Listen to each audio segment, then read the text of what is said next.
युद्ध के बीच सरकार का बड़ा फैसला। उर्वरक उत्पादों समेत 40 अहम पेट्रोकेमिकल्स पर कस्टम ड्यूटी में छूट। इस फैसले से किसानों को बड़ी राहत। मिडिल ईस्ट में जारी युद्ध का असर अब भारत की अर्थव्यवस्था पर साफ दिखने लगा है।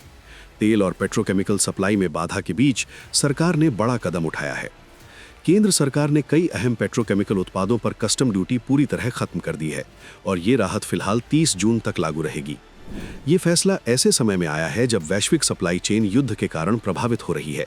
खासकर मिडिल ईस्ट, जो दुनिया का बड़ा ऊर्जा केंद्र है, वहां अस्थिरता के कारण कच्चे माल की उपलब्धता पर असर पड़ा है। सरकार ने जिन पेट्रोकेमिकल्स पर ड्यूटी हटाई है, उनमें ammonium nitrate, methanol, styrene, acetic acid, PVC जैसे उत्पाद शामिल हैं। ये सभी उत्पाद सिर्फ इंडस्ट्री के लिए ही नहीं, बल्कि आम आदमी की जिंदगी से भी जुड़े हुए हैं।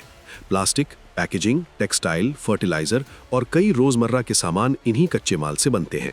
सरकार का मकसद साफ है: सप्लाई को सुचारू बनाए रखना, कीमतों को नियंत्रण में रखना, इंडस्ट्री को राहत देना। वित्त मंत्रालय ने कहा, मध्य पूर्व में चल रहे संघर्ष और इसके नतीजे में ग्लोबल सप्लाई चेन में रुकावट के मद्देनजर भारत सरकार ने 30 जून 2026 तक महत्वपूर्ण पेट्रोकेमिकल उत्पादों पर पूर्ण सीमा शुल्क छूट देने का फैसला लिया है। इस छूट से प्लास्टिक, पैकेजिंग, कपड़ा, फार्मास्यूटिकल्स, रसायन, ऑटोमोटिव और अन्य मैन्युफैक्चरिंग पेट्रोकेमिकल फीड स्टॉक से जुड़े क्षेत्रों को इससे लाभ होने की उम्मीद है।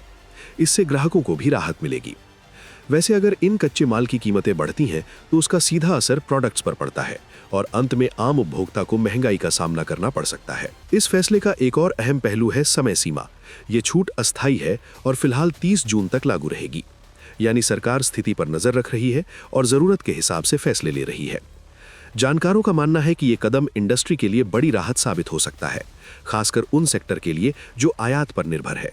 इससे उत्पादन लागत कम होगी और बाजार में स्थिरता आएगी। हालांकि सवाल ये भी है, क्या ये राहत आम लोगों तक पहुंचेगी? क्योंकि अक्सर ऐसा देखा जाता है कि कच्चे माल की कीमत घटने के बावजूद अंतिम उत्पादों की कीमतें तुरंत कम नहीं होती हैं। इसके अलावा ये फैसला इस बात का संकेत भी है कि सरकार मिडिल ईस्ट संकट के असर को गंभीरता से ले रही है और समय रहते कदम उठा रही है। अब सबसे बड़ा सवाल, क्या इससे महंगाई पर लगाम लगेगी या फिर ये सिर्फ अस्थायी राहत है? फिलहाल के लिए बस इतना ही। बाकी अपडेट के लिए बने रहिए वन इंडिया हिंदी के साथ।